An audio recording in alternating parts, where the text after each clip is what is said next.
ദൈവനാമത്തിന് മഹത്വമുണ്ടാകട്ടെ. വീണ്ടും ഒരു പ്രാവശ്യം കൂടെ ദൈവവചനത്തിൽ നിന്ന് പറയുവാൻ അവസരം ലഭിച്ചതോർത്ത് ഞാൻ ദൈവത്തെ സ്തുതിക്കുന്നു.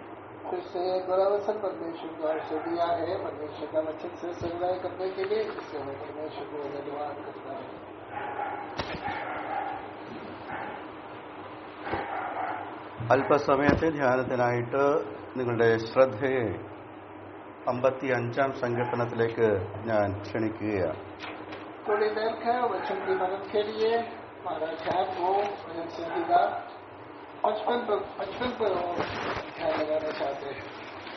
ആ സങ്കീർത്തനത്തിൽ നിന്നുകൊണ്ട് സങ്കീർത്തനക്കാരനായിരിക്കുന്ന ദാവീദിന്റെ ജീവിതത്തില് താൻ അനുഭവിച്ചതായിട്ടുള്ള ഹൃദയവേദനകളും ദൈവസന്നിധിയിലുള്ള തന്റെ തീരുമാനത്തെയും കുറിച്ച് പറയണമെന്നാണ് ഞാൻ കർത്താവിൽ ആഗ്രഹിക്കുന്നത്.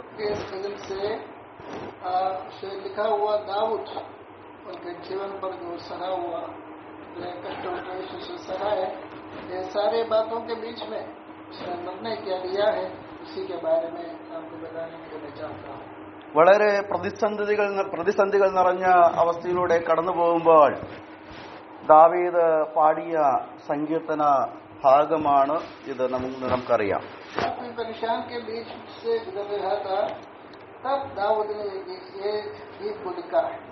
നമുക്കറിയാം മനുഷ്യ ജീവിതം പ്രശ്ന സങ്കീർണമാണ്. പലരും വിചാരിച്ചിരിക്കുന്ന ക്രിസ്തുവിലേക്ക് ആയതുകൊണ്ട് അവരുടെ ജീവിതത്തിലെ പ്രശ്നങ്ങൾ മുഴുവനുമായിട്ട് തീർന്നു പോകുന്നു എന്നുള്ളതാണ്. कई लोग ऐसे सोचते हैं जो कोई मसीह पर आता है और विश्वास पे आता है उनके सारे परेशानी खत्म हो जाता है. എന്നാൽ അങ്ങനെയല്ല. ക്രിസ്തുവിൽ വിശ്വസിക്കുന്നവർക്ക് അനേകമായ കഷ്ടങ്ങളിലൂടെ കടന്നു പോകേണ്ട ആവശ്യമുണ്ട്. लेकिन बात ऐसे नहीं है. मसीह यीशु पर विश्वास करने वाले लोगों को काफी परेशान से गुजरना पड़ेगा. അത് ആത്മീകമായിരിക്കാം, ഭൗമികമായിരിക്കാം, ശാരീരികമായിരിക്കാം, മാനസികമായിരിക്കാം. ഏത് നിലയിലുള്ള കഷ്ടങ്ങളിലൂടെയും അവർ കടന്നു പോകാൻ ബാധ്യസ്ഥരാണ്. शायद वो आत्मिक तौर से होगा, भौमिक तौर से होगा और शारीरिक तौर से होगा और आर्थिक तौर से होगा. ആ നിലയിൽ നോക്കുമ്പോൾ ഈ സങ്കീർത്തനത്തിൽ നിന്നുള്ള ചിന്തകൾ നമ്മുടെ ജീവിതത്തിന് അത് കൂടുതൽ ബലം നൽകുന്നു എന്നുള്ളത് ഞാൻ മനസ്സിലാക്കുകയാണ്.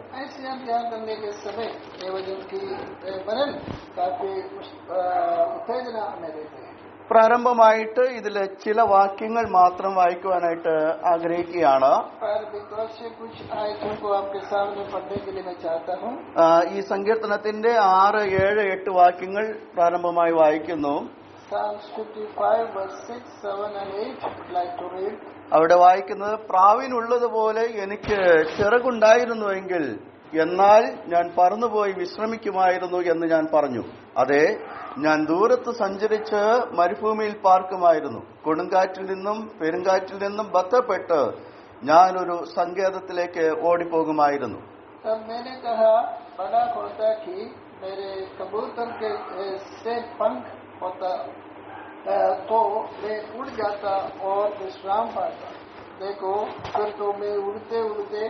दूर निकल जाता और जंगल में बसेरे रहता.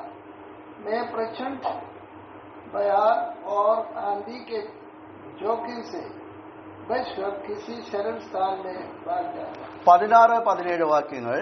और 16 और 17 आयत. ഞാനോ ദൈവത്തെ വിളിച്ചപേക്ഷിക്കും, യഹോവ എന്നെ രക്ഷിക്കും.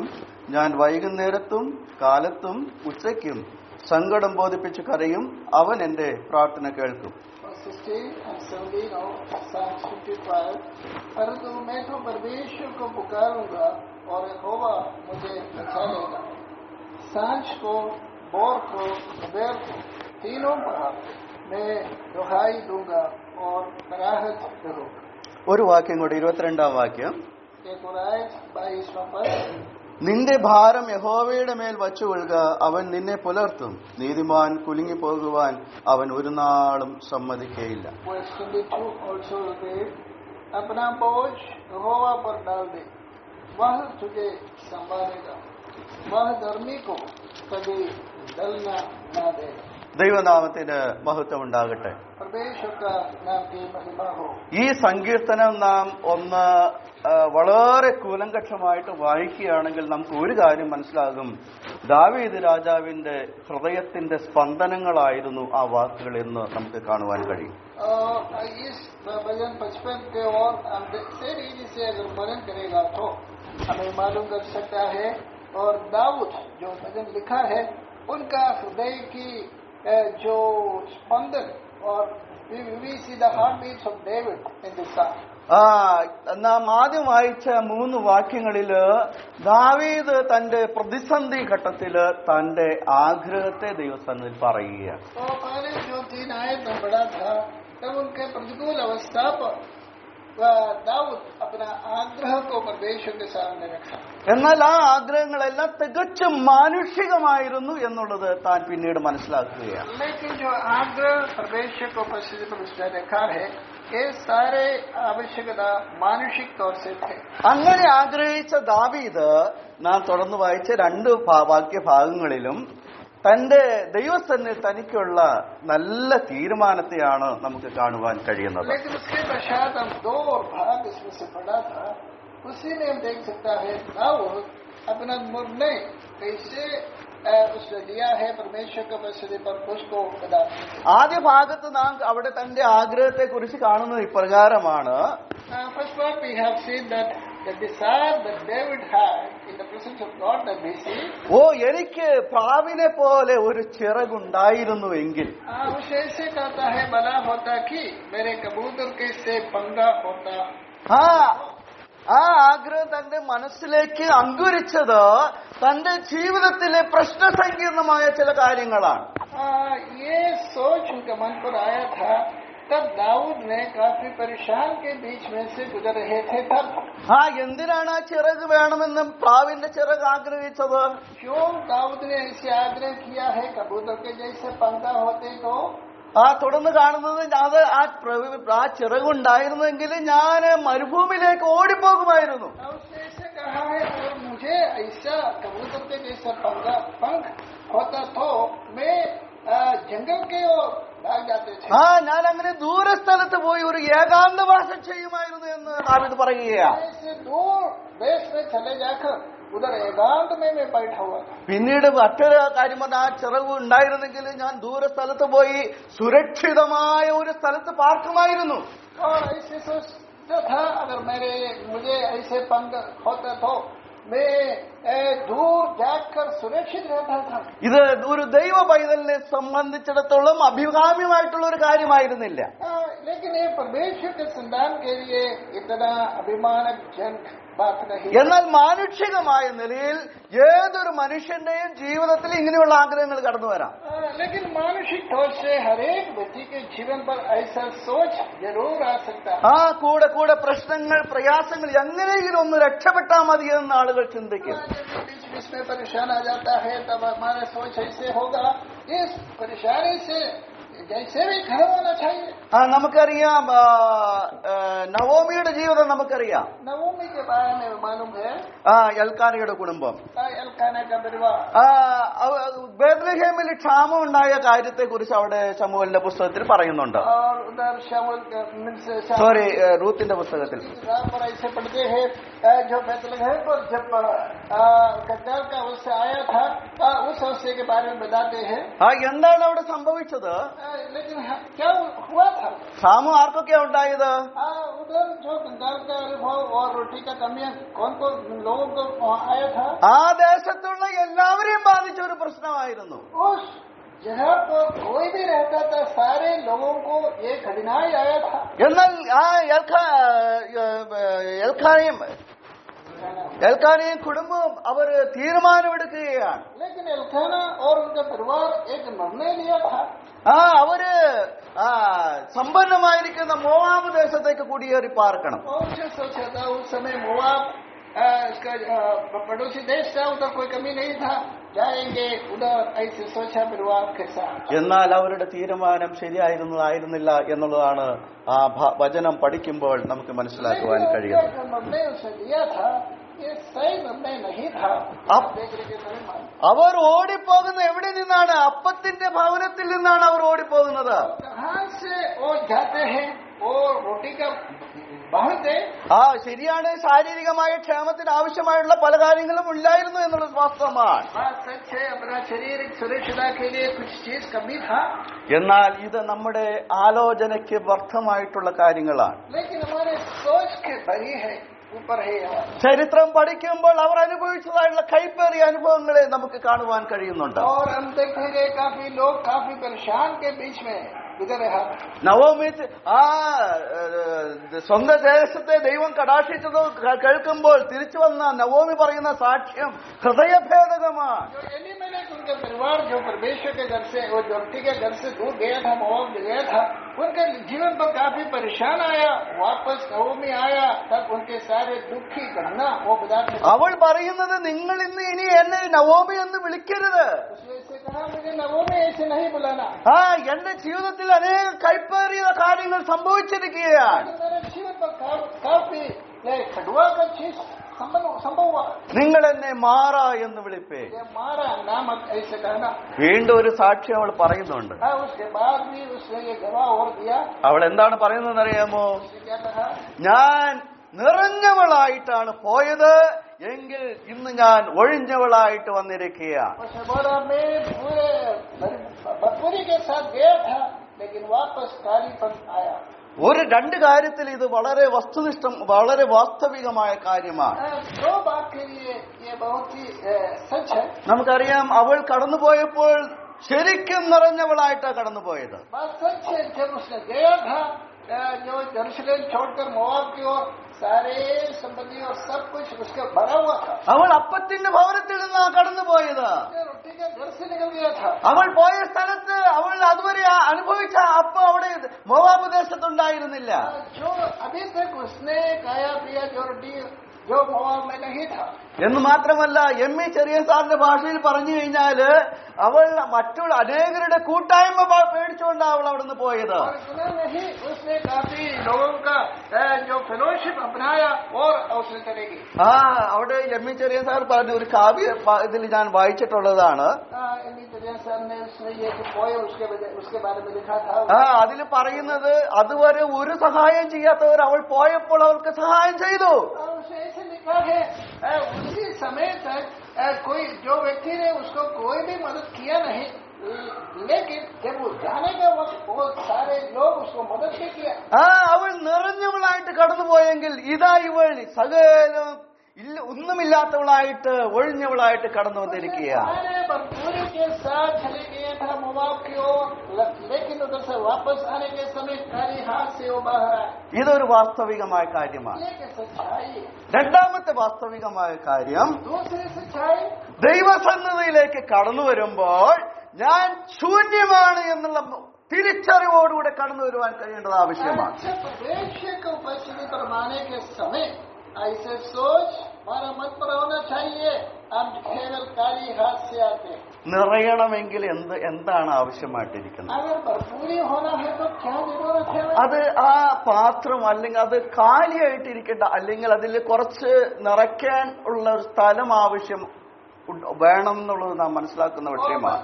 बर्तन काली है तो उसके भर सकता है. പ്രിയമുള്ളവരെ, ദൈവസന്നിധിയിലേക്ക് വന്ന് നാം നിറയണമെന്ന് ആഗ്രഹിക്കുന്നെങ്കിൽ നാം നമ്മുടെ അവസ്ഥയെ തികച്ചും തിരിച്ചറിയേണ്ടത് വസ്തുതാപരമായിട്ടുള്ള വാസ്തവികമായിട്ടുള്ള ഒരു കാര്യമാണ്. अगर भरपूरी का अनुभव हमारा जीवन पर होना है तो ऐसे सोच हमारे मन पर आना है, मैं काली हाथ से आया है, हे प्रभु मेरे बर दे. ഒരു നിർബല നിമിഷത്തിൽ ദാവീദ് ആഗ്രഹിക്കുകയാണ്, ദൈവമേ എനിക്കൊരു ചിറകുണ്ടായിരുന്നെങ്കിൽ ഞാൻ ഇന്ന പോലെയൊക്കെ ചെയ്യുമായിരുന്നു. दाऊद ने उनका एक बलहीन समय पर ऐसा सोच उनका मन पर आया था, अगर मुझे जो कबूतर के जैसे पंगा होता है तो मैं दूर चले जाता. പ്രിയമുള്ളവരെ, ഓടിപ്പോക്ക് ഒരു പരിഹാരമായിട്ടുള്ള കാര്യമല്ല. वो परेशानी के बीच से निकल जाना ये परेशानी का हल नहीं है। ഇതിനേക്കാൾ മെച്ചമായിട്ടുള്ളതാണ് മറ്റൊരു ഇടം എന്ന് നാം ചിന്തിക്കുന്നത്. ഒരുപക്ഷെ നമ്മുടെ ജീവിതത്തിൽ ആത്മീകമായ പല കാര്യങ്ങൾക്ക് നാം ബലി കഴിക്കുവാൻ ഇടയായി തീരുമെന്നുള്ളത് ഓർത്തിരിക്കേണ്ട ഒരു വാസ്തവികമായ കാര്യമാണ്. ये बात हमारा मन पर ध्यान करना आवश्यक है. जहाँ हम थे अभी वहाँ से और दूसरे जगह पर जाने से और कुछ अच्छा है ऐसा सोच हमारा मन पर है तो ये अच्छा सोच नहीं है. ദാവീദിന്റെ ജീവിതത്തിൽ ഈ പ്രത്യേകമായ അനുഭവങ്ങളിലൂടെ കടന്നുപോയപ്പോൾ ഈ വിധമായിട്ടുള്ള ചിന്തകൾ കടന്നു വന്നത് അത് തെറ്റാണോ? और दाऊद का जीवन पर ऐसा परेशान का समय उनके जीवन और संकट और क्लेश का समय उनके जीवन पर आया था. तब ये सोच उनके मन पर आया क्या ये गलत है क्या? നമ്മുടെ ദൃഷ്ടിയിൽ നാം അത് നോക്കുമ്പോൾ ദാവീദ് അങ്ങനെ ചിന്തിച്ചത് ഒരിക്കലും ഒരു തെറ്റല്ല എന്ന് നമുക്ക് മനസ്സിലാക്കുവാൻ കഴിയും. അത് മാനുഷികമായ നിലയിൽ जब मानसिक तौर से ध्यान करने के समय ये सोच दाऊद का जीवन पर आया वो तो इतना गलत बात नहीं है. ഈ സങ്കീർത്തനത്തിന്റെ 12ാം വാക്യം നമുക്കൊന്ന് വായിച്ചു നോക്കാം. भजन संहिता 55 उसका 12 आयत में അവിടെ വായിക്കുന്ന ഇപ്രകാരമാണ്: എന്നെ നിന്ദിച്ചത് ഒരു ശത്രുവല്ല, അങ്ങനെയെങ്കിൽ ഞാൻ സഹിക്കുമായിരുന്നു. എന്റെ നേരെ വമ്പ് പറഞ്ഞത് എന്നെ പകയ്ക്കുന്നവനല്ല, അങ്ങനെയെങ്കിൽ ഞാൻ മറഞ്ഞുകൊള്ളുമായിരുന്നു.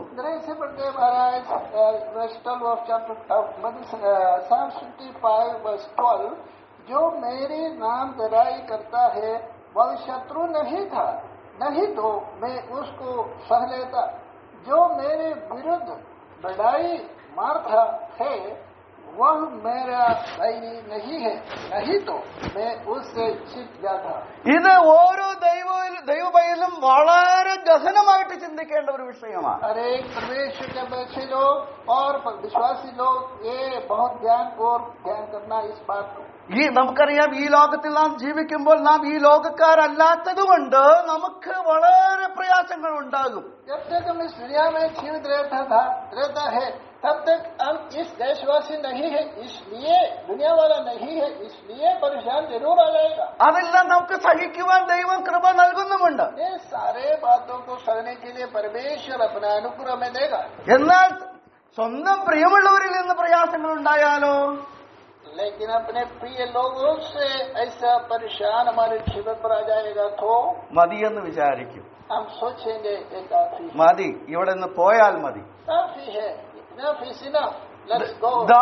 ദാവീദ് അങ്ങനെ ചിന്തിച്ചതിൽ ഈ നിലയിൽ ചിന്തിക്കുമ്പോൾ അതൊരു തെറ്റായിട്ട് നമുക്ക് കാണുവാൻ കഴിയുന്നില്ല. When we consider in such a way the thought which originated in the heart of David, it is not wrong. എന്നാൽ ദാവീദ് ഇവിടെ ദൈവകൃപയിൽ ആശ്രയിച്ചുകൊണ്ട് തന്റെ ഈ തീരുമാനം എടുക്കുമ്പോൾ നമുക്ക് ഒരു കാര്യം മനസ്സിലാകും: ഇങ്ങനെയുള്ള ഓടിപ്പോക്കും ഇങ്ങനെയുള്ള ആഗ്രഹങ്ങളും ഒന്നും നമുക്ക് നിരക്കുന്നതായിട്ടുള്ള കാര്യമല്ല. ऐसे मानसिक तौर से हम सोचने के समय में मालूम कर सकता है ऐसे वाला भाग जाना और परेशानी के बीच में से निकल जाना अच्छी बात नहीं है. ഇവിടെ പറയുന്നത് എന്നെ നിന്ദിച്ചത് ഒരു ശത്രുവല്ല. उसे बोल रहे मेरे नाम धराई किया एक शत्रु नहीं है. ശത്രുവാണെങ്കിൽ ഞാൻ അത് സഹിച്ചേനെ. अगर शत्रु होते हैं तो मैं वो सहन सकता था. കാരണം ശത്രുക്കളെ സ്നേഹിക്കാനായിട്ട് ദൈവം പറഞ്ഞിരിക്കുക. परमेश्वर का वचन कहते हैं शत्रुओं को प्रेम करो, അവരെ അനുഗ്രഹിക്കുവാൻ പറഞ്ഞിരിക്കുക. शत्रु को आशीष करो, അവരുടെ നന്മയ്ക്കായിട്ട് കരുതാൻ പറഞ്ഞിരിക്കുക. उनका भलाई के लिए सोचना प्रार्थना करना.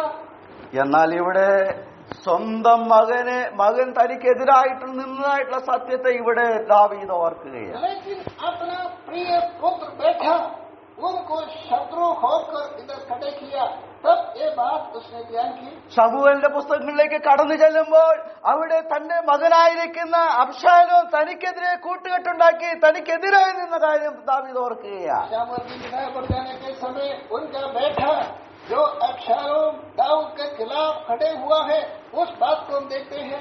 പിന്നെ മറ്റൊരു കാര്യം പറയുന്നു: എന്റെ നേരെ വമ്പ് പറഞ്ഞത് എന്നെ പകയ്ക്കുന്നവനല്ല, അങ്ങനെയെങ്കിൽ ഞാൻ പറഞ്ഞുകൊള്ളുമായിരുന്നു. और नीचे की ओर से कहा जो मेरे विरुद्ध लड़ाई मारता है वो मेरे वैरी नहीं है, नहीं तो मैं उससे छिप जाता था. അവിടെ വെളിപ്പെടുത്തുന്ന ഒരു വ്യക്തി ജീവിതം ദാവീദിന്റെ ജീവിതത്തിൽ നമുക്ക് കാണുവാൻ കഴിയുന്നുണ്ട്. प्रकट किया हुआ एक व्यक्ति को दाऊद ने छिपा ദാവീദിന് ആലോചനക്കാരനായിട്ടിരുന്ന ഒരു വ്യക്തിയെ നമുക്ക് മനസ്സിലാക്കുവാൻ ശമൂവേലിന്റെ പുസ്തകത്തിൽ കാണുന്നുണ്ട്. सारे बातों को आलोचना किया है, उनको सारे डिसीजन को मदद किया है, ऐसे एक व्यक्ति को देखते हैं. അവന്റെ പേരാണ് അഹീതോബേൽ. उनका नाम है अहीतोफेल. അവനെ കുറിച്ച് ശമൂവേലിന്റെ പുസ്തകം 2 ശമൂവേൽ 15, 16 മുതലുള്ള അധ്യായങ്ങൾ പരിശോധിക്കുമ്പോൾ ആ ഭാഗത്ത് പറയുന്നത് അഹീതോബേലിന്റെ ആലോചന ദൈവത്തിന്റെ ആലോചന പോലെ മനസ്സിലാക്കിയ വ്യക്തിയാണ് ദാവീദ്. और दूसरी शमूएल की किताब उसका 15 और 16 के अध्याय को रवाने के समय हम देखते हैं अहीतोफेल का जो भी आलोचना परमेश्वर का आलोचना के समान दाऊद ने लिया था. എന്നാൽ ഈ അഹീതോബേൽ അവൻ കൂറുമാറി. लेकिन अहीतोफेल दाऊद से अलग हो गया. അബ്ശാലോം അവനെ കൂട്ടുപിടിച്ച് ദാവീദിനെതിരായിട്ട് നിൽക്കുകയാണ്. और अभी दाऊद का बेटा अबशालोम के साथ खड़े होकर दाऊद का विरोध हो गया. പ്രിയമുള്ളവരെ, എത്രയോ വേദനാജനകമായിരിക്കും. और कितना दर्दनाक अनुभव है. ദാവീദ് തന്റെ ഏത് കാര്യത്തിനും ആലോചന ചോദിക്കുന്ന വ്യക്തിയാണ് അഹീതോബേൽ. दाऊद उनका हरे कदमों पर हरे कामों पर आलोचना करने वाला व्यक्ति था. അവന്റെ ആലോചന ദൈവത്തിന്റെ ആലോചന പോലെ ദാവീദ് മനസ്സിലാക്കിയതാണ്. जो भी अभिप्राय देता है वो परमेश्वर के अभिप्राय के समान था. എന്നാൽ അബ്ശാലോമിന്റെ കൂട്ടുപിടിച്ച് അഹീതോബേൽ ദാവീദിനെതിരായിട്ട് നിൽക്കുകയാണ്. അവനെ എതിരിടുവാൻ തീരുമാനിക്കുകയാണ്. अबशालोम के साथ खड़े होकर दाऊद का विरुद्ध काम करना शुरू किए. പ്രിയമുള്ളവരെ, ആ ചരിത്രം നാം പഠിക്കുമ്പോൾ വേദനാജനകമായ ഒരുപാട് കാര്യങ്ങൾ നമ്മെ ഓർമ്മിപ്പിക്കുന്നുണ്ട്. उस बात को ध्यान करने के समय ऐसे दर्दनाक काफी बातों को समझ में आएगा. ദാവീദിനെ ഈ അഹീതോബേൽ വേദനിപ്പിച്ചു. और ये अहीतोफेल दाऊद को उसको धोखाबाजी दिया. എന്നാൽ അഹീതോബേൽ വേദനിച്ചോ? അവൻ സമാധാനമായിട്ടിരുന്നോ? लेकिन अहीतोफेल ऐसा अच्छे सोच में था और उसी खुशी में था. നിങ്ങൾ ആ ഭാഗങ്ങൾ എടുത്ത് വായിക്കണം. ഇവിടെ വായിക്കാൻ നമുക്ക് സമയമില്ല. लेकिन उस बात के नीचे की ओर हम बढ़ने के समय ഈ അബ്ശാലോം ഈ അഹീതോബേലുമായിട്ട് കൂട്ടുപിടിച്ച് അവരുടെ ജീവിതത്തിലേക്ക് മറ്റൊരു വ്യക്തിത്വം കൂടെ കടന്നു വരികയാണ്. लेकिन अभी अबशालोम और अहीतोफेल उस दोनों को ऐसे प्रेम का संधि में उनके साथ दूसरे एक व्यक्ति भी आया. അവന്റെ പേരാണ് അർഖ്യനായ ഖൂശായ്. उनके नाम है हूशाय. അവൻ വന്ന് പറഞ്ഞ അഹീതോബേലിനെ കുറിച്ച് പല കാര്യങ്ങൾ അബ്ശാലോമിനോട് പറഞ്ഞു. अहीतोफेल के बारे में काफी बात उसने अबशालोम से बताया. അബ്ശാലോമിന് തോന്നി അഹീതോബേലിന്റെ ആലോചനക്കായി നല്ലത് ഈ ഖൂശായുടെ വാക്കുകളാണ്. अबशालोम को ऐसे सोच आया था, ये बात सच है, जो हूशाई ने जो बताया है, जो अहीतोफेल बताया उस बात से बहुत ही अच्छी बात है. ऐसे सोच में അഹീതോബേൽ ദാവീദിനെ ചതിച്ചെങ്കിൽ ഇവിടെ ഇതാ വീണ്ടും അഹീതോബേൽ ചതിക്കപ്പെടുകയാണ്. अगर अहीतोफेल दाऊद को धोखाबाजी दिया है तो अहीतोफेल को हूशाई के जरिए दूसरा धोखाबाजी पड़ता है. പ്രിയമുള്ളവരെ, എത്രയോ വേദനാജനകമായ വാക്കുകളാണ്. कितना दर्दनाक बात है. ഇത് നമ്മുടെ ക്രിസ്തീയ ജീവിതത്തിൽ വളരെ ഗൗരവത്തോടും സൂക്ഷ്മതയോടും കരുതിക്കൊള്ളേണ്ട കാര്യമാണ്. हमारे मसीही जीवन पर ये बात ध्यान करना आवश्यक है. പ്രിയമുള്ളവരെ, നമ്മുടെ ആലോചനകൾ ദൈവഹിതപ്രകാരമുള്ള ആലോചനയായിരിക്കണം. हमारा सोच विचार परमेश्वर का इच्छा के मुताबिक होना आवश्यक है. നാം ഏത് വ്യക്തി ജീവിതത്തെ കുറിച്ച് നാം പഠിക്കുന്നുവോ അവന് ദൈവത്തിന്റെ ആലോചനയ്ക്ക് സാക്ഷ്യം പറഞ്ഞ ആളാണ്. हम जो व्यक्ति के बारे में हम मानते हैं वो परमेश्वर के लिए गवाह दिया हुआ व्यक्ति है. അവനെ കുറിച്ച് പറഞ്ഞിരിക്കുന്നത് അവൻ ദൈവത്തിന്റെ ഹൃദയപ്രകാരമുള്ള മനുഷ്യനെന്നാണ്. और उसके बारे में बताता है वो परमेश्वर का दिल के अनुरूप व्यक्ति है. He is a man of the heart of God. ആ മനുഷ്യൻ ഇവിടെ ചതിക്കപ്പെട്ടപ്പോൾ അവനെ ചതിച്ചവൻ അവനും ചതിക്കപ്പെടുകയാണ്. A man who was like the heart of man, he was deceived. But the person who was deceived, he himself was deceived by some other. എന്താണ് അഹീതോബേലിന് സംഭവിച്ചത്? What happened to Ahithophel? Absalom ഹൂഷായിയോട് ചേർന്ന് ഇങ്ങനെയൊക്കെ കാര്യങ്ങൾ ചെയ്യുമ്പോൾ അവൻ മനോവ്യസനത്തിലായി. അവൻ അവന്റെ നാട്ടിലേക്ക് പോയി, അവന്റെ പട്ടണത്തിലേക്ക് പോയി. അവൻ വീട്ടിൽ ചെന്ന് ഗൃഹകാര്യം ക്രമത്തിലാക്കിയിട്ട് അവൻ കെട്ടിഞ്ഞാണ് ചാവുകയാണ് ചെയ്തത്. Ahithophel को क्या हुआ था? जब हूशाई और अबशालोम प्रेम की संधि में आया था, तब अहीतोफेल ने सोचा मेरा जो बताना अभी ठीक नहीं है, इसलिए उसे अपने घर पर गया और परिवार के बाद सब कुछ उसे तैयार की सिलसिला कर दिया। उसके बाद उसे जाकर खुशी किया। അബ്ശാലോമിനെ കുറിച്ചും നമുക്കറിയാം, അവന്റേതും അന്ത്യം അതിദാരുണമായിട്ടുള്ളതായി. अब्शलोम के बारे में देखो, उनका भी आखिरी का वक्त काफी दर्दनाक अनुभव है।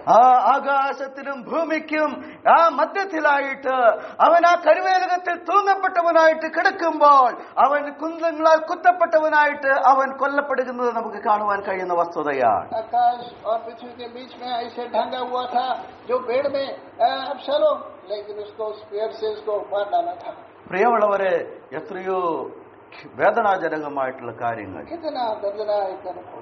ഒരു ദൈവ മനുഷ്യനെ ഉപദ്രവിക്കുവാനായിട്ട് തീരുമാനിച്ചപ്പോൾ അവരുടെ ജീവിതത്തിൽ വന്നതായിട്ടുള്ള വിനകൾ എത്രയോ വലുതാണ്. जो एक परमेश्वर के दास को धोखाबाजी देने के लिए सोच विचार किया था, उन्हीं के जीवन पर परमेश्वर का दंड कैसे आया ये हम देखते हैं। അബ്ശാലോം ദാവീദിന് മകനായിരുന്നു.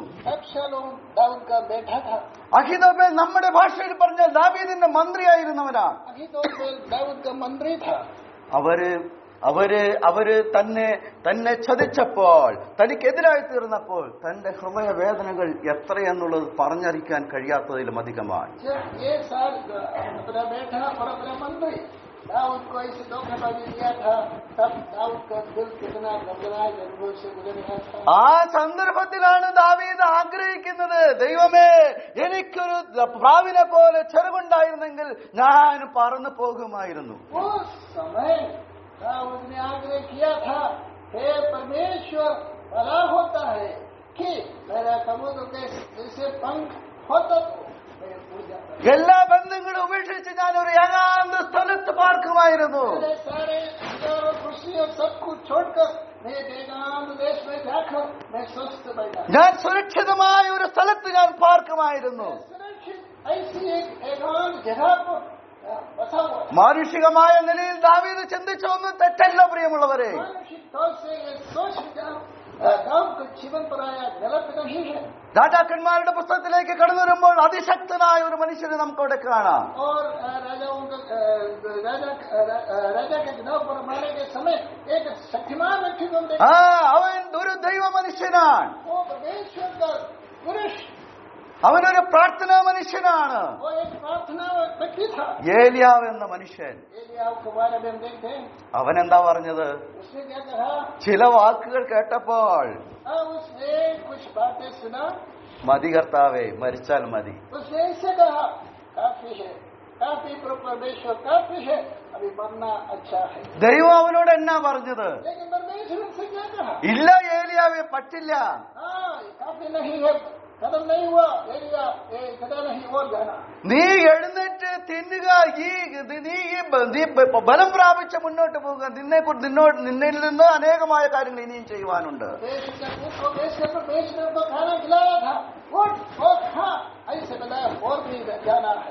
ഇവിടെ ദാവീദിന്റെ ജീവിതത്തിലെ അനുഭവങ്ങൾ എത്രയോ ഹൃദയഭേദകമാണ്. दाऊद का जीवन का अनुभव कितना दर्दनाक अनुभव था। മനസ്സ് വേദനിച്ചപ്പോൾ തന്റെ ആഗ്രഹം ദൈവസന്നിധിയിൽ പറഞ്ഞു. उसका मन ऐसे व्याकुल अवस्था में आया, तब उसे ऐसे कहा। ഇവിടെ പറഞ്ഞിട്ടില്ല എങ്കിലും ഞാൻ മനസ്സിലാക്കുകയാണ്, ദൈവം അവനോട് സംസാരിച്ചു, മകനെ, അങ്ങനെയല്ല, നീ തിരിച്ചു ചിന്തിക്കണം. ऐसे लिखा हुआ नहीं है, खुद भी मैं सोचता हूँ, परमेश्वर दाऊद से ऐसे कहा हुआ, ये मेरे बेटा ऐसे नहीं, और सोच बदलना चाहिए। അതിന് ബദലായിട്ടുള്ള രണ്ട് കാര്യങ്ങളാണ് അവസാനം വായിച്ച രണ്ട് ഭാഗങ്ങൾ. वो उसको अनुरूप बात है जो आखिर में हमने पढ़ा। എന്താണ് അവന്റെ നല്ല തീരുമാനം? क्या उसका निर्णय क्या था? സകലവും പ്രതികൂലമാണ്. और सब कुछ मेरे विरोध में था। പ്രയാസങ്ങൾ അനവധിയാണ്.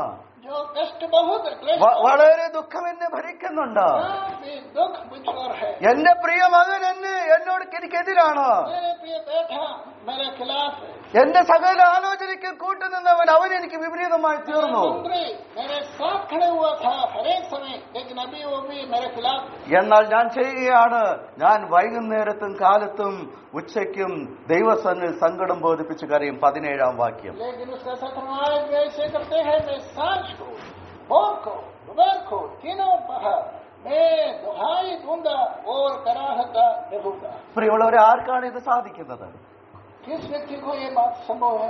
തീർച്ചയായിട്ടും ദൈവഭയമുള്ളവനും ദൈവികമായ ആലോചനയ്ക്ക് കീഴ്പ്പെടുന്ന ഒരു വ്യക്തിക്ക് മാത്രമേ ഈ തീരുമാനം ചെയ്യുവാൻ കഴിയുള്ളൂ. कि परमेश्वर से भय मानने वाला एक व्यक्ति और परमेश्वर पर आश्रय रखने वाला एक व्यक्ति को ये संभव है. അല്ലെങ്കിൽ താളടിയാകും എന്നുള്ളതിന് യാതൊരു സംശയവുമില്ല. नहीं, ये तो पक्का कमजोरी अवस्था में. കേവലം നിസ്സാരമായ കാര്യങ്ങൾക്ക് വേണ്ടി പോലും നാം ബലഹീനരായി തീർന്നു പോകും എന്നുള്ളതൊരു സംശയമില്ല.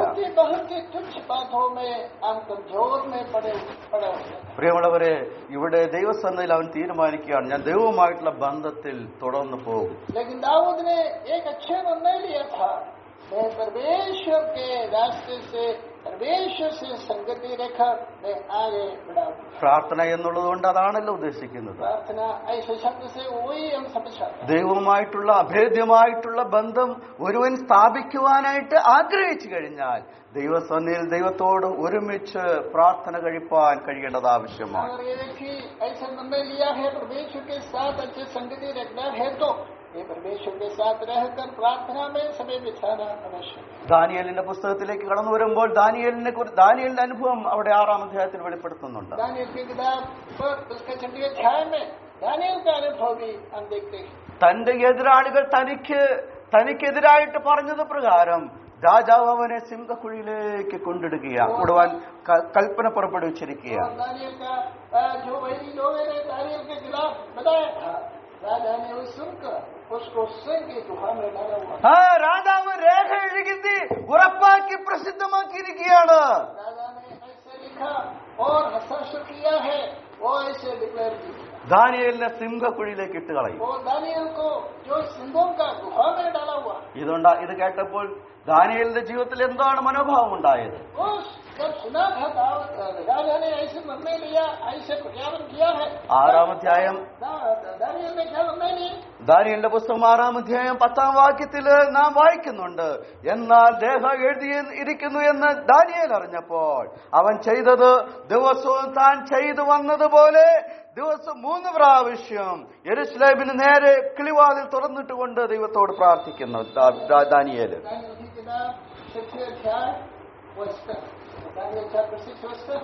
जब दानियल को मालूम हुआ कि उस पत्र पर हस्ताक्षर किया गया है, तब वह अपने घर में गया. किसकी उपरोटी कठोरी की खिड़कियां यरूशलेम की ओर खुली रहती है और अपनी रीति के अनुसार जैसा वह 3 दिन में 3 बार अपने परमेश्वर के सामने घुटने टेकर प्रार्थना कर धन्यवाद कर जाता है. നോക്കുക, മനസ്സിനെ ഏകാഗ്രമാക്കിക്കൊണ്ട് എങ്ങനെയാ പ്രാർത്ഥിക്കാൻ കഴിയുന്ന ഈ സമയത്ത്? ऐसा परेशानी के बीच में मन को एक परमेश्वर से लगाकर कैसे प्रार्थना कर सकता? ഈ മനസ്സ് ചഞ്ചലമായി തീരുകയില്ലേ? ये मन ऐसे भयानक अवस्था में नहीं पड़ेगा क्या? മരണഭയമല്ലേ അവന്റെ മുമ്പിലുള്ളത്? वो मृत्यु का भय उनके सामने है. എന്നെ ജീവനോടെ ആ സിംഹക്കുഴിയിലേക്ക് ഇട്ടിരിക്കും, ആ മാംസമുഖായ ആ സിംഹം എന്നെ അതോടുകൂടി എന്നെ തിന്നുകളയും. मुझे वो जीवित रहने वाला मुझे वो सिंहों के गुफा में डालेंगे, वो सिंह मुझे खाएंगे. എങ്ങനെ പ്രാർത്ഥിക്കാൻ കഴിയും? ऐसे प्रार्थना कर सकता हूं? അതാണ് ഒരു ദൈവ പുരുഷന്റേതായിട്ടുള്ള ആത്മീകമായ സ്ഥിതിയെ നമുക്ക് മനസ്സിലാക്കാം. लेकिन यही है परमेश्वर पर भरोसा रखने वाला एक विश्वासी का. എന്ത് തന്നെ വന്നാലും വിശ്വാസത്തിനു വേണ്ടി ജീവിതം നയിക്കുന്ന ഒരു ഭക്തന്റേതായിട്ടുള്ള തീരുമാനത്തെയും താൻ ചെയ്തു വന്നത് പതിവാക്കിയത് ചെയ്യുന്നത് തന്നെ കാണുവാൻ കഴിയുന്നത്. जीवन बना लेता है, लेकिन मैं परमेश्वर पर भरोसा रखे हुए मेरा कदमों को आगे रखेंगे, ऐसे सोच विचार करने वाला एक भक्त का अर्थ हुए. ദാവീദ് തന്റെ പ്രതിസന്ധി ഘട്ടത്തിലാണ് ആ തീരുമാനം എടുത്തത്, ഞാൻ വൈകുന്നേരത്തും കാലത്തും ഉച്ചയ്ക്കും ദൈവത്തോട് സങ്കടം ബോധിപ്പിച്ച് കരയും. संकट का समय पर ऐसे निर्णय लिया था, मैं सुबह और दोपहर और शाम को ऐसे परमेश्वर से प्रार्थना. ദാവീദ് മുമ്പ് അങ്ങനെയായിരിക്കാം ചെയ്തിരിക്കും, നമുക്ക് അറിഞ്ഞുകൂടാ. दाऊद उससे पहले भी ऐसे किया होगा. എന്നാൽ ദാനിയേലിനെ കുറിച്ച് പറഞ്ഞിരിക്കുന്ന കാര്യം ചിന്തനീയമാണ്. लेकिन दानियल के बारे में बताया सोचने की बात। അവിടെ പറയുന്നത് അവൻ ദിവസവും ചെയ്തു വന്ന കാര്യമാ അവൻ ചെയ്തത്. दानियल के बारे में बताया जो जैसे किया था वैसे उसने की. ഏറ്റക്കുറച്ചിലുകളില്ലാത്ത ഒരു വിശ്വാസ ജീവിതത്തിന്റെ ഉടമയായിരുന്നു ദാനിയേല്. दानियल में कोई उसका विश्वास में कोई कमी नहीं था. एक ही जैसा प्रसिद्ध परमेश्वर को भरोसा रखते हुए अपने जीवन को आगे बढ़ाया था. പ്രിയമുള്ളവരെ, നമ്മുടെ ഈ ക്രിസ്തീയ ജീവിതത്തിലേക്ക് മാതൃകയാക്കുവാൻ കഴിയുന്ന ഒരു വളരെ ഉദാത്തമായിട്ടുള്ള ഒരു മാതൃകയാണത്. हमारे मसीह जीवन पर नमूना का रूप में दानियल को देख सकता है. ഇവിടെ ദാവീദ് പ്രതിസന്ധി ഘട്ടത്തില് ദൈവസന്നിധിയിൽ ആശ്രയിക്കുവാനായിട്ട് തീരുമാനിച്ചു.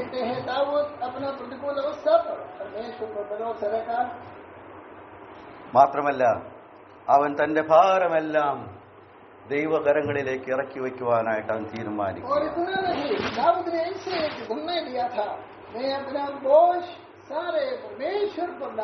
16-17 വാക്യങ്ങൾ അതാണ് നാം വായിച്ചത്. അവിടെ പറയുന്നു, ഞാനോ ദൈവത്തെ വിളിച്ചപേക്ഷിക്കും, യഹോവ എന്നെ രക്ഷിക്കും, ഞാൻ വൈകുന്നേരത്തും കാലത്തും ഉച്ചയ്ക്കും 22 വാക്യം അവിടെ വായിക്കുന്നത്, നിന്റെ ഭാരം യഹോവയുടെ മേൽ വച്ചുകൊള്ളുക, അവൻ നിന്നെ പുലർത്തും, നീതിമാൻ കുലുങ്ങിപ്പോകുവാൻ അവൻ ഒരു നാളും സമ്മതിക്കുകയില്ല.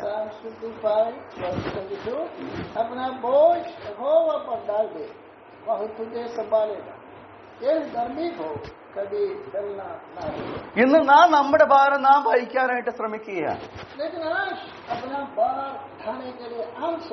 കർത്താവ് പറഞ്ഞത് നിങ്ങളുടെ ഭാരം എന്റെ മേലേക്ക് ഇട്ടോളാനാ പറഞ്ഞിരിക്കുന്നത്.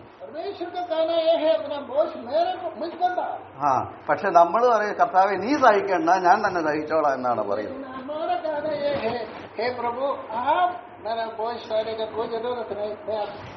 ദാവീദിന്റെ ഭാരം അനവധിയാണ്. അവന് ചുമക്കുവാൻ കഴിയുന്നതിലും അപ്പുറമായിട്ടുള്ള ഭാരം അവൻ അനുഭവിക്കുകയാണ്.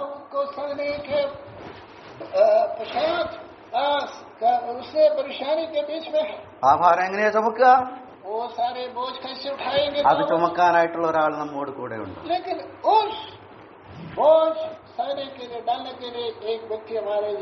അവൻ പറയാണ്, നിന്റെ ഭാരം യഹോവയുടെ മേൽ വച്ചു, അവൻ നിന്നെ പുലർത്തും. പിന്നീട് എന്താ പറയുന്നത്? നീതിമാൻ കുലുങ്ങിപ്പോകുവാൻ ഒരു നാളും സമ്മതിക്കുകയില്ല.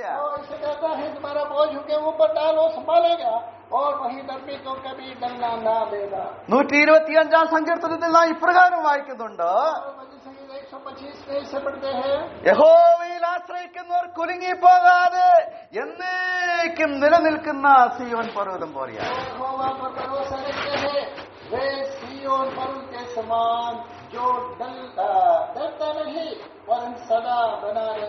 പ്രിയമുള്ളവരെ, ദൈവകൃപയിൽ ആശ്രയിക്കുന്ന, ദൈവത്തിൽ ആശ്രയിക്കുന്ന ഒരുവന്റെ ജീവിതം എത്രയോ ധന്യകരമാണ്.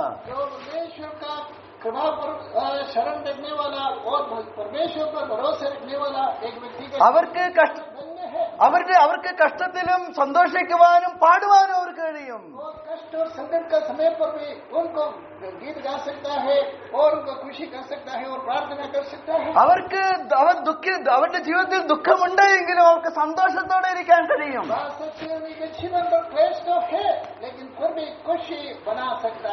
എന്നാൽ ഇന്ന് നമ്മുടെയൊക്കെ ജീവിതം എത്രയോ ശോചനീയമായിട്ടിരിക്കുകയാണ്.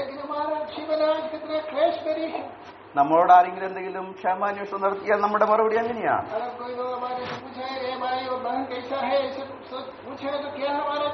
എന്റെ ബ്രദറെ എന്ത് പറയാനാണ്? അങ്ങനെയൊക്കെ പോകുന്നു, ഇരുണ്ടും വെളുത്തൊക്കെ പോകുന്നു.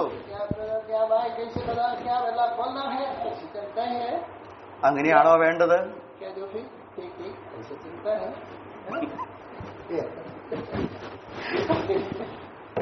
പ്രിയമുള്ളവരെ, ഇത് നമ്മുടെ യാന്ത്രികമായിട്ട് പറഞ്ഞു പോകുന്നതായിരിക്കാം, എന്നാൽ അങ്ങനെയല്ല.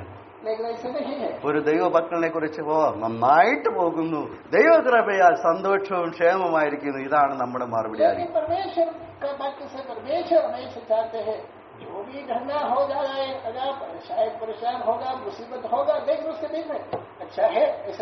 അങ്ങനെയല്ലേ? ശരീരത്തിൽ ഒത്തിരി പ്രയാസങ്ങളൊക്കെ നമുക്ക് പലർക്കും ഉണ്ട്. कई लोगों को शरीर में काफी क्लेश है, അധികം നേരം ഇരിക്കാനായിട്ട് പറ്റാത്ത അവസ്ഥകളുള്ളവരുണ്ട്. ज्यादा देर बैठना नहीं सकता है, ऐसे लोग हमारे बीच അധിക ദൂരം യാത്ര ചെയ്യാൻ പറ്റാത്തവരുണ്ട്.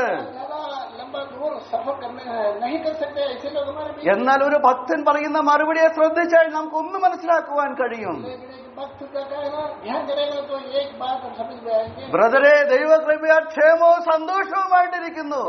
भाई परमेश्वर का दया से और अनुग्रह से खुश है. ഒരുപക്ഷെ അവന്റെ വീട്ടിൽ അവൻ കഴിപ്പാൻ ശരിയായ നിലയിൽ ആഹാരം ഉണ്ടെന്ന് വരികയില്ല.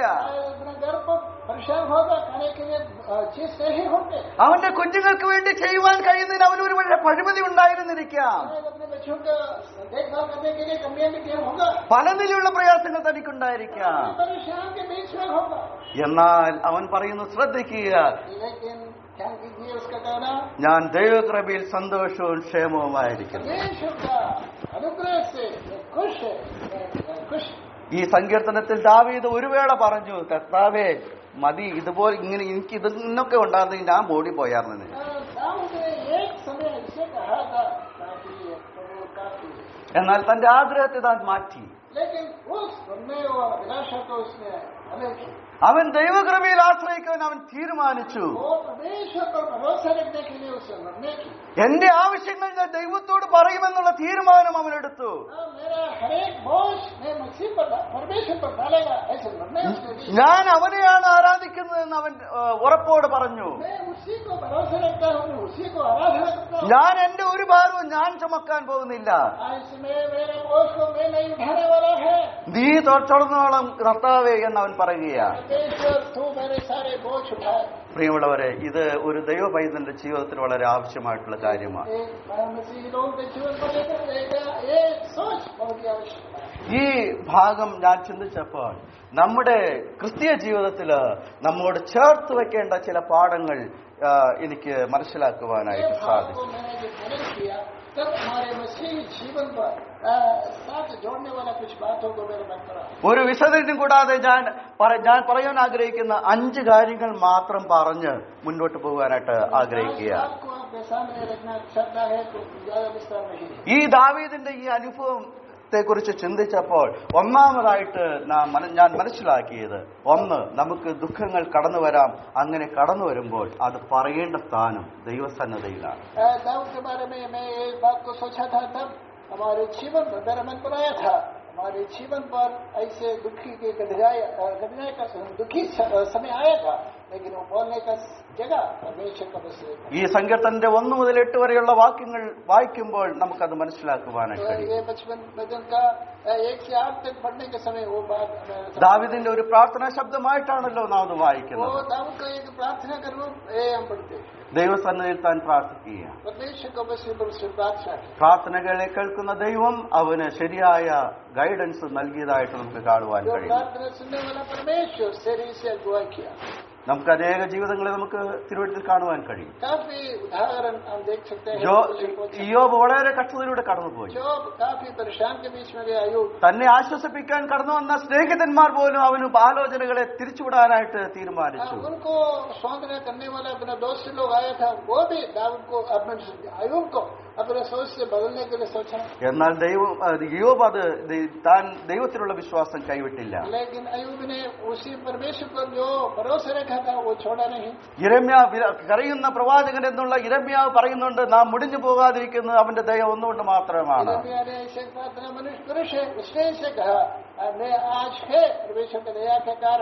വളരെ പ്രയാസങ്ങളോടുകൂടെ ദൈവാലയത്തിലേക്ക് കടന്നുപോയ ഹന്ന, അവൾ ദൈവസന്നിധിയിൽ ഹൃദയവേദനയോടെ പ്രാർത്ഥിച്ചു. हन्ना काफी दुख भरी अवस्था में परमेश्वर के मंदिर पर गया, काफी दुख से उससे प्रार्थना की. ആലയത്തിലേക്ക് കടന്നു പോകുമ്പോൾ അവളോട് കൂടെ വസിക്കേണ്ടവൾ അവൾക്കെതിരായിട്ട് ശത്രുവായിട്ട് തീർന്നു. मंदिर के अंदर जाने के समय उनके साथ रहने वाला उनका शत्रु हो गया. ദൈവാലയത്തിലെ പുരോഹിതൻ പോലും അവളെ കുറിച്ച് തെറ്റായിട്ട് ചിന്തിച്ചു. जो मंदिर का जो याजक उसको गलत सोचा. ദൈവസന്നിധിയിൽ അവൾ ഹൃദയവേദനയോടുകൂടെ പ്രാർത്ഥിച്ചപ്പോൾ ദൈവം അവൾക്ക് ഉത്തരം നൽകി. प्रार्थना की, परमेश्वर उसको उत्तर दी. എല്ലാറ്റിലുപരി നമ്മുടെ കർത്താവ് വളരെ ഹൃദയവേദനയിലൂടെ കടന്നുപോയി. सबसे ऊपर हमारा प्रभु यीशु मसीह काफी दर्दनाक अनुभव से गुजरा था. പിതാവേ, കഴിയുമെങ്കിൽ ഈ പാനപാത്രം എങ്കിൽ നിന്ന് നീക്കണമേ എന്നവൻ പ്രാർത്ഥിച്ചു. उसने ऐसे प्रार्थना की, हे प्रभु पिता, अगर हो सकता है तो ये कटोरा मुझसे हटाए. എന്നാൽ സകലവും അറിയാവുന്ന കർത്താവ് അവിടെ വീണ്ടും പറയുകയാണ്, लेकिन सब कुछ जानने वाला प्रभु ऐसे कहा, എങ്കിലും എന്റെ ഇഷ്ടമല്ല, നിന്റെ ഇഷ്ടം നടക്കണം. लेकिन मेरा इच्छा नहीं है, आपकी इच्छा भी. जो भी പ്രിയമുള്ളവരെ, ദുഃഖങ്ങൾ നമുക്ക് ദൈവസന്നിധിയിൽ തുറന്നു പറയാം. यारो, हमारे जो भी दुख है, संकट है, बेशक को बस दिल खोल कर कह सकते हैं. ദാവീദിന്റെ അനുഭവം അതാണ് നമ്മെ പഠിപ്പിക്കുന്നത്. दाऊद का अनुभव वही हमें सिखाता है. രണ്ടാമതായിട്ടുള്ള കാര്യം, दूसरी बात, ആ ഉപദ്രവങ്ങളും ക്ലേശങ്ങളും ദ്രോഹങ്ങളും ഒക്കെ നമ്മുടെ ജീവിതത്തിൽ കടന്നു വന്നാൽ നാം ദൈവത്തിൽ ആശ്രയിക്കാനായിട്ടാണ് പറഞ്ഞത്. और दूसरी बात ऐसा है, जब भी हमारे जीवन में ऐसे परेशान का समय आ जाता है, हमारा भरोसा रखने के स्थान परमेश्वर का है. പ്രിയമുള്ളവരെ, പ്രയാസങ്ങൾ, അങ്ങനെയുള്ള പ്രയാസങ്ങൾ കടന്നു വന്നാൽ പരാതികളുമായിട്ട് മറ്റുള്ളവരുടെ സ്ഥാനത്തേക്ക് നാം കടന്നു പോകും. लेकिन हमारे जीवन पर ऐसे संकट का समय आता है, हम अपना संकट लेकर दूसरों के पास जाता है.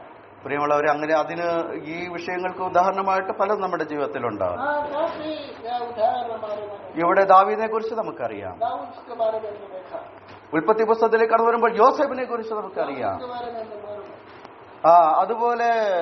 അതുപോലെ സ്തെഫാനോസ്, പുതിയ നിയമത്തിലേക്ക് കടന്നു വരുമ്പോൾ സ്തെഫാനോസിനെ കുറിച്ച് നമുക്കറിയാം. उसके बारे में देखा, എന്താണ് അവൻ പ്രാർത്ഥിക്കുന്ന അവസാന നിമിഷത്തിൽ അവൻ എന്താണ് क्या പ്രാർത്ഥിക്കുന്നത്? प्रार्थना किया था आखिरी में? ഇവർ ചെയ്യുന്ന ഈ പാപം ഇവരിൽ ഇത് നിർത്തരുതേ എന്നാണ് പറയുന്നത്. परमेश्वर जो भी एक करता है, उस पाप उन पर नहीं डालना. അവർക്ക് വേണ്ടി അവൻ പ്രാർത്ഥിക്കുകയാണ്. जो उनको धोखेबाजी देते हैं, उन लोगों के लिए प्रार्थना की. യോസേഫിന്റെ സഹോദരന്മാർ ഉപദ്രവിച്ചു. यूसुफ को अपने भाई लोग उनको धोखेबाजी दिया.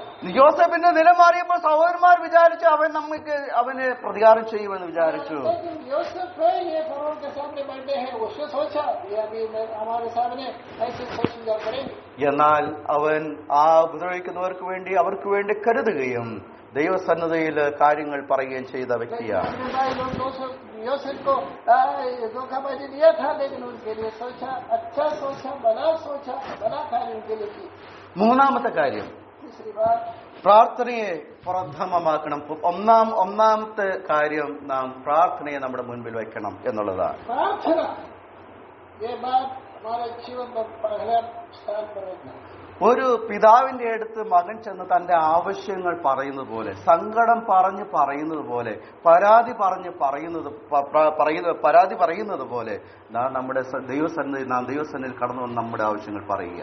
बेटा अपना पिता के पास अपना जो भी संकट है, जो भी आवश्यकता है, दिल खोल कर कहते हैं. ठीक उसी तरह हमारे सारे संकट और क्लेश, जो भी आवश्यकता हमारे जीवन में है, हमारे परमेश्वर के सामने दिल खोल कर बता सकता है. നമ്മുടെ വാഴ്ത്തപ്പെട്ട കർത്താവ് ഈ ഭൂമിയിലായിരുന്നപ്പോൾ നിർണായകമായ നിമിഷങ്ങളിൽ ഒരു രാത്രി മുഴുവനും പിതാവിന്റെ സന്നിധിയിൽ പ്രാർത്ഥന ചെലവഴിച്ചത് മർക്കോസിന്റെ സുവിശേഷം വെളിപ്പെടുത്തുന്നുണ്ട്. मरकुस समाचार में देखते हैं, हमारा प्रभु यीशु मसीह से दुखी घड़ी में पूरा रात अपना पिता के पास उसने समय दिया. ആ ശിഷ്യന്മാരോടുള്ള ബന്ധത്തിൽ ചില വലിയ തീരുമാനങ്ങൾ എടുക്കുന്ന സമയത്ത് കർത്താവ് ചെയ്തത് എന്താണ്? ദൈവസന്നിധിയിൽ, പിതാവിന്റെ സന്നിധിയിൽ സമയം ചെലവഴിച്ച കർത്താവിനെയാണ്. जब 12 चेलों के चुनने का वक्त आया था, तब प्रभु यीशु मसीह ने क्या किया था?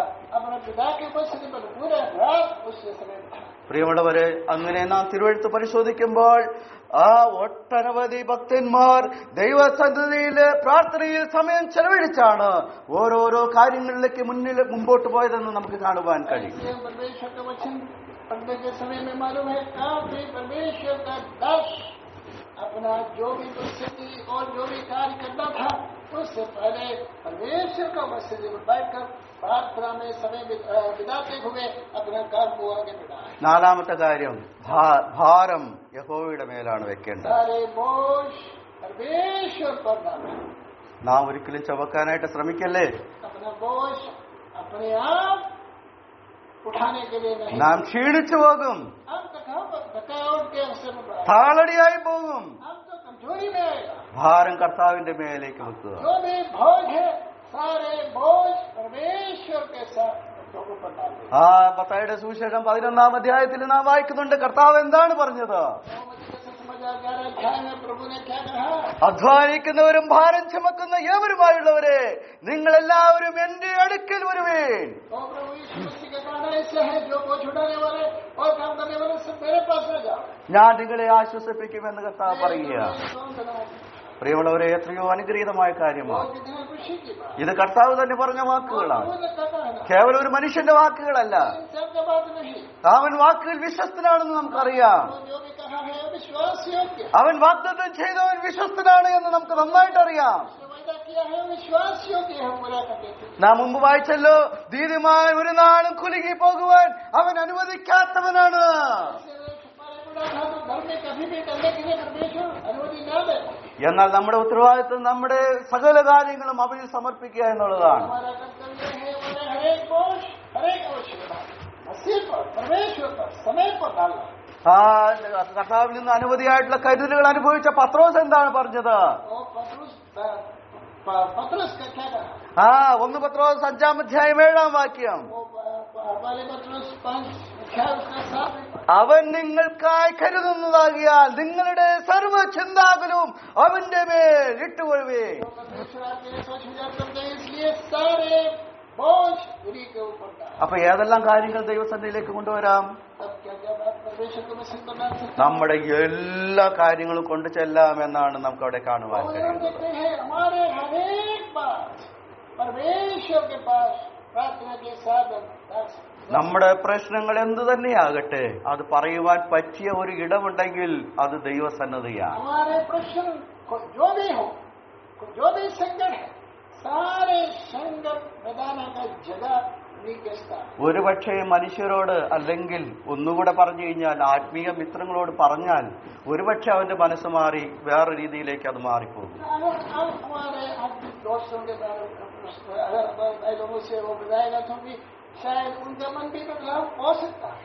എന്നാൽ ഹൃദയത്തിൽ മാറ്റമില്ലാത്തവനായിരിക്കുന്ന, അന്നും ഇന്നും ഇന്നും എന്നും ഇന്നലെയും എന്നേക്കും അനന്യനായിരിക്കുന്ന ആ കർത്താവിങ്കിലേക്ക് നമ്മുടെ കാര്യങ്ങൾ ബോധിപ്പിക്കുക. लेकिन हमारा परमेश्वर आज और कल और हमेशा के लिए एक सा परमेश्वर है, अटल है, उनका कोई बदलाव नहीं है. जो भी बात हमारा है सब कुछ उनके सामने दिल खोल कर बता सकते. അപ്പോസ്തലനായ പൗലോസ് ഫിലിപ്പിയർക്ക് ലേഖനം എഴുതുമ്പോൾ പറയുന്നുണ്ട്, वो प्रेरित पौलुस ने फिलिप्पियों की पत्र लिखने के समय भी कहते हैं. അതിന്റെ 6-7 വാക്യങ്ങളിലേക്ക് കടന്നു വരുമ്പോൾ വായിക്കുന്നത്, ഒന്നിനെക്കുറിച്ചും വിചാരപ്പെടരുത്, സകലത്തിലും പ്രാർത്ഥനയാലും അപേക്ഷയാലും നിങ്ങളുടെ ആവശ്യങ്ങൾ ദൈവത്തോട് സ്തോത്രത്തോടെ അറിയിക്കട്ടെ വേണ്ടെന്ന് പറയുന്നു. 6 और 7 आयत में किसी भी बात की चिंता मत करो, परंतु हर एक बात में तुम्हारे निवेदन, प्रार्थना और विनती के द्वारा धन्यवाद के साथ परमेश्वर के सम्मुख उपस्थित किए जाए. 5-ാമത്തെ കാര്യം, 5 बात, ദൈവം നീതിയുള്ളവരെ സംരക്ഷിക്കും. परमेश्वर धर्मी लोगों को संभालते हैं. 23-ാം വാക്യത്തിന്റെ ആ വാക്യത്തിൽ നാം വായിക്കുന്നത്, जो वचन संहिता 55 उसका 23 आयत में से पढ़ते हैं, ദൈവമേ നീ അവരെ നാശത്തിന്റെ കുഴിയിലേക്ക് ഇറക്കും, രക്തപ്രിയവും വഞ്ചനയുമുള്ളവർ ആയുസിന്റെ പകുതിയോളം ജീവിക്കയില്ല, ഞാനോ നിന്നിൽ ആശ്രയിക്കും. परंतु Psalms 55:23, परंतु हे परमेश्वर तो उन लोगों को विनाश के गड्ढे में गिरा देगा. हथियारे और शनि मनुष्य अपनी आधी आयु तक भी जीवित न रहेगा, परंतु मैं तुझ पर भरोसा रखे. പ്രിയമുള്ളവരെ, ദൈവം സംരക്ഷിക്കുന്നവനാണ്. परमेश्वर संभालने वाला. ഒരു സംരക്ഷകൻ നമുക്കുള്ളപ്പോൾ എന്തിനാണ് ഭാരപ്പെടുന്നത്? हमें संभालने के लिए कोई है जो तुरंत क्यों सोचदार में होना, എന്തിനാണ് ദുഃഖിതരായി തീരുന്നത്? दुखी होना, എന്തിനാണ് വേവലാതിപ്പെടുന്നത്? चिंतित होना, എന്തിനാണ് പരാതികൾ പറയുന്നത്? क्यों हमारे कंप्लेन को बढ़ाना. പ്രിയമുള്ളവരെ, ഒരു ആവശ്യവുമില്ല. There is no need of any complaint. നമ്മുടെ ആവശ്യങ്ങൾ ദൈവത്തോട് പറയുക. Whatever it is, all our needs, we can open our hearts to the presence of God. അവൻ നമ്മെ സംരക്ഷിക്കുന്നവനാണ്, നമ്മെ അറിഞ്ഞ് സംരക്ഷിക്കുന്നവനാണ്. He is the one who keeps us, and He is the one who knows us, and He will continue to keep us. നമുക്കറിയാം, വഷളത്തിൽ നിറഞ്ഞ ജനതയുടെ മധ്യത്തിൽ നിന്ന് നോഹയെ നീതിമാനെന്ന് കണ്ട ദൈവം കണ്ടതായിട്ട് നമുക്ക് ഉൽപ്പത്തി പുസ്തകത്തിൽ വായിക്കുവാൻ കഴിയുന്നുണ്ട്. In the book of Genesis, we see that the people were the great wicked, but God has counted Noah as a righteous. നോഹയ്ക്കും കുടുംബത്തിനും വേണ്ടി ഒരു പട്ടകമുണ്ടാക്കി സംരക്ഷിച്ചത് നമുക്കറിയാം. परमेश्वर ने नोहा और उनके परिवार के लिए एक he has made a ship for them and just rescued them. അതുപോലെ ലോത്തിനെ കുറിച്ച് നാം ചിന്തിക്കുമ്പോൾ लौत के बारे में भी हम देखते हैं। ലോത്ത് പാർത്തിരുന്ന പട്ടണങ്ങൾ വളരെ വഷളത്വം നിറഞ്ഞതായിരുന്നു. लौत का समय पर भी सौदों की अवस्था काफी गंदी अवस्था में थे। അതിനെ നശിപ്പിക്കുവാൻ പോവുകയാണ്. ലോത്തിനോട് അവിടുന്ന് പോകാൻ പറഞ്ഞതാ. परमेश्वर ने लूत से कहा, मैं इसको सत्यानाश करना है तो छोड़कर जा। നീ ജീവരക്ഷയ്ക്കായിട്ട് ഓടിപ്പോകാൻ അവന് നേരത്തെ പറഞ്ഞ വാക്കുകളുണ്ട്. और अपने जीवन को संभालने के लिए से चले जाए। പക്ഷെ ലോത്ത് ഇച്ചിരി വൈകിപ്പോയി. लेकिन लोग अपना समय थोड़ा और ദൈവം എന്താ ചെയ്തത്? അവനെ കൈക്ക് പിടിച്ച് വലിച്ച് പട്ടണത്തിലേക്ക് വെളിയിലേക്ക് കൊണ്ടുവരികയാ. ദൈവം സംരക്ഷിക്കുന്നവനല്ലേ? തീർച്ചയായിട്ടും ദൈവം സംരക്ഷിക്കുന്നവനാണ്. അങ്ങനെ ഒട്ടനവധി സംഭവങ്ങൾ നമുക്ക് തിരുവഴുത്തിൽ കാണുവാൻ കഴിയും. അതൊന്നും പറയാൻ ഇപ്പോൾ സമയമില്ലല്ലോ. കർത്താവ് നമ്മെ സഹായിക്കട്ടെ. കർത്താവ് നമ്മെ സംരക്ഷിക്കുന്നവനാണ്. 5 കാര്യങ്ങൾ നമ്മുടെ ജീവിത പാഠങ്ങളായിട്ട് നമുക്ക് ചിന്തിക്കാം. 1, ദുഃഖങ്ങൾ നമുക്ക് ദൈവത്തോട് പറയാം. പ്രശ്നങ്ങളും പ്രയാസങ്ങളും ഉപദ്രവങ്ങളൊക്കെ നേരിടുമ്പോൾ നമുക്ക് ദൈവത്തിൽ ആശ്രയിക്കാം. ദൈവസന്നിധിയിൽ ദൈവത്തോടുള്ള പ്രാർത്ഥനയിൽ നമുക്ക് സമയം ചെലവഴിക്കാം. നമ്മുടെ സകല ഭാരങ്ങളും കർത്താവിന്റെ മേലിലേക്ക് ഇടാം. മാത്രമല്ല ഈ കാര്യങ്ങളൊക്കെ നാം ചെയ്യുമ്പോൾ നമുക്ക് പ്രത്യാശയുടെ വാക്കാണ് ദൈവം നമ്മെ സംരക്ഷിക്കും.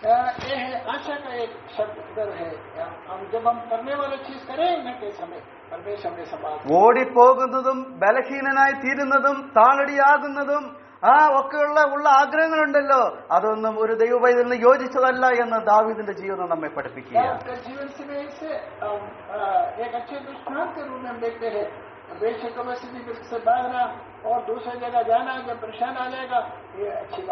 എന്ത് തന്നെയായിരുന്നാലും ദൈവസന്നിധിയിലേക്ക് കടന്നു ചെയ്യുവാനുള്ള ഒരു ആഗ്രഹം നമ്മുടെ ജീവിതത്തിലേക്ക് കർത്താവ് തരും.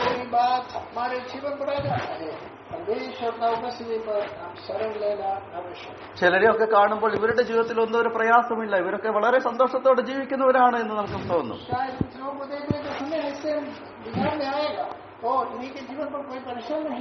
അവര് സന്തോഷമായിട്ട് തന്നെയാണ് ജീവിക്കുന്നത്. എന്നാൽ ഒരു കാര്യം ഓർക്കണം, അവരുടെ ജീവിതത്തിൽ പ്രശ്നങ്ങളുണ്ട്.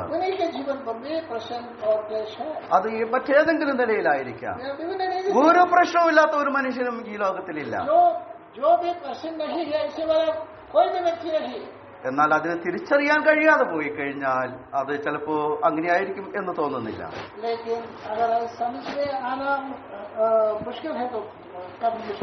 പ്രിയമുള്ളവരെ, ദാവീദിന്റെ ജീവിതം നമുക്കൊരു മാതൃകയാകട്ടെ. ദാവീദ് തന്റെ ഹൃദയഭേദകമായ അവസ്ഥയിലൂടെ കടന്നു പോകുമ്പോൾ അവൻ ദൈവകൃപയിൽ ആശ്രയിക്കുകയും താൻ ദൈവസന്നിധിയിൽ നല്ല തീരുമാനങ്ങൾ എടുക്കുകയും ചെയ്യും.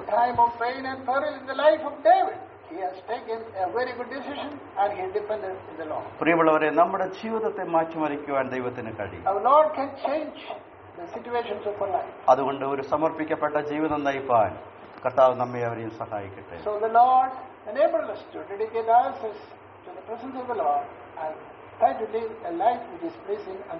ഈ വചനം നമ്മുടെ ക്രിസ്തീയ ജീവിതത്തിന് അനുഗ്രഹമായി തീരട്ടെ എന്ന് ആത്മാർത്ഥമായി പ്രാർത്ഥിച്ചുകൊണ്ട് ഞാൻ എന്റെ വാക്കുകൾ നമ്പരപ്പിക്കുന്നു. ദൈവനാമം ഇന്നും എന്നേക്കും വാഴ്ത്തപ്പെടുമാറാകട്ടെ. ആമേൻ.